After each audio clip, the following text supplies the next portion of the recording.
Good morning guys. तर आम्ही सकाळी लवकर उठलो आणि कोल्हापूरला महालक्ष्मी आईचं दर्शन घेतलं आणि तिथून निघालो बँगलोरला जायला. आणि रस्त्यामध्ये आम्ही स्टे केलेला रात्री, तर व्हिडिओ काही केली नाही, रात्र भरपूर झालेली आहे. तर आम्ही सकाळी लवकर उठलो कर्नाटकमध्ये आणि गोकर्णला गेलो. तर गोकर्णमध्ये आम्हाला मुंड्रेश्वर देवस्थानला जायचं आहे. तर आता आम्ही तिथे पोचलो आहे. तर बघू आता आतमध्ये कसं आहे. तर भरपूर असा मस्त मंदिर आहे. हा इथला महादेवाचाच आहे. तर गाडी वगैरे पार्क केलेली आहे आणि ऊन पण भरपूर होता. चला बघू आता कसं आहे आतमध्ये. तर इथे बघू शकता खूपच असं मस्त मंदिर आहे. तर याच्यामध्ये लिफ्ट आहे. तर आम्ही पहिल्यांदा स्टँडवर चपला बघा कशा आहे एकत्र सर्वांच्या ठेवतात. तर आम्ही सर्वांच्या चपला ठेवलेल्या आहे आणि स्वच्छता पण भरपूर आहे. तर आम्ही लिफ्टमध्ये जायचं आहे 17व्या मजल्यावर. तर आम्ही तिथून निघालो जायला. तर आम्ही आता 17व्या मजल्यावर आलो आणि इथून महादेवाचा मंदिराचा व्ह्यू बघू शकता तुम्ही. भरपूरच असा भारी दिसतो आणि एकीकडे समुद्र पण आणि एकीकडे रोड आहेत, घरे आहेत. तुम्ही बघू शकता खूपच असं मस्त वातावरण झालेलं आहे. आणि इथे गाडी पार्क केलेली आहेत आम्ही खालून. आता 17व्या मजल्यावरून तुम्ही बघू शकता व्ह्यू भरपूरच असा भारी दिसतो.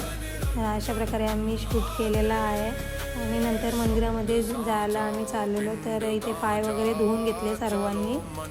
तर आता मंदिरामध्ये आलो. दुपारचीच वेळ होती, देवाचे दर्शन घेतले आणि नंतर आम्हाला दुपारच्याच वेळेस महाप्रसादाचा लाभसुद्धा भेटलेला आहे. आणि खूपच आम्ही मस्त तो हौशीने जेवण केलेला आहे. तुम्ही बघू शकता ताटं वगैरे मस्त असे धुवून देतात तिथं. आणि जेवल्यानंतर आम्ही निघालो मोठ्या टेम्पलमध्ये जायला महादेवाच्या. तर इथे महादेवाच्या आतमध्येच असा एक गुफा केलेला आहे आणि तो पण तिकीट काढलेला आहे तिथे आम्ही.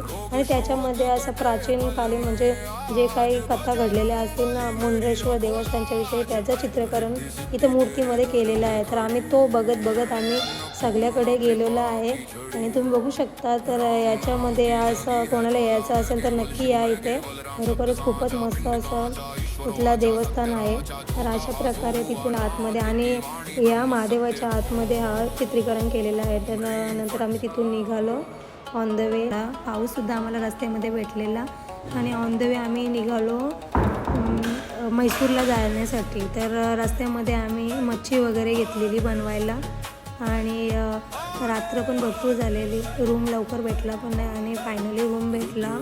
तर आम्ही तसंच जेवायला वगैरे बनवायला घेतलेलं आहे बाहेरच. तुम्ही बघू शकता.